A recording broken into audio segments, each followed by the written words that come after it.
Et il fait chaud en ce moment chez les sportives, hein. Et alors chez les GTI, c'est carrément la canicule. On avait déjà la 208 GDI by Peugeot Sport, l'Opel Corsa OPC et même la Polo GTI qui s'est fait un lifting. Et voilà que maintenant, Renault Sport remet une bûche dans la cheminée.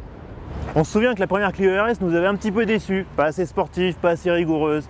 Il semblerait que Renault nous ait écoutés, car voici sa version Trophy, plus puissante, plus sportive. Est-ce qu'elle sera au top niveau de sa catégorie? C'est ce qu'on va voir. Affûtée comme un couteau de boucher, rageuse comme un pitbull et aussi confortable qu'un banc d'église, la Clio 3 RS restera dans les mémoires comme l'une des GTI les plus radicales et exaltantes de tous les temps. Forcément, sa remplaçante, la Clio 6 RS, apparut bien terne en comparaison avec son 1,6 litre turbo au caractère effacé, sa boîte automatique et son amortissement un poil trop sourd. 3 ans plus tard, Renault Sport revoit sa copie et nous propose désormais sa Clio RS en version Trophy. Sur le plan du style, les changements sont subtils. On note des jantes de 18 pouces spécifiques, des inscriptions Trophy sur la lame avant et les portières arrière, et c'est tout.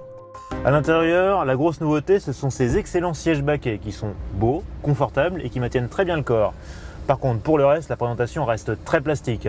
Et c'est pas ces décorations pseudo-carbone autour des aérateurs qui vont changer la donne. Les geeks pourront se consoler en s'amusant avec l'application RS Monitor qui permet d'afficher les paramètres de la mécanique et du châssis ou de chronométrer ses tours de circuit. Un gadget rigolo facturé 250 €.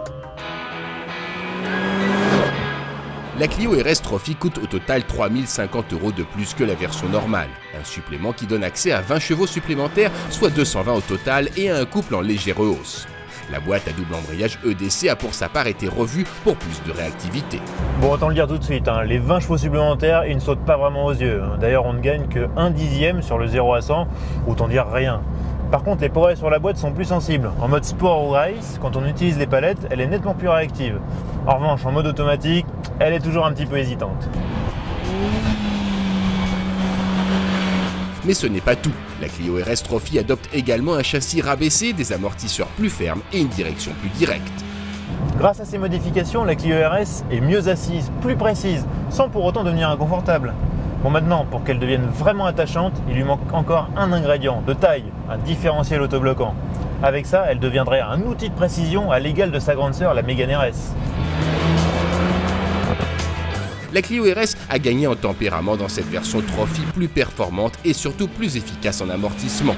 Mais il est surprenant que Renault lui refuse un différentiel autobloquant même en option alors que sa grande rivale, la Peugeot 208 GTI by Peugeot Sport, le propose en série. Du coup, le supplément tarifaire de 3 050 € par rapport à la version normale apparaît un brin élevé.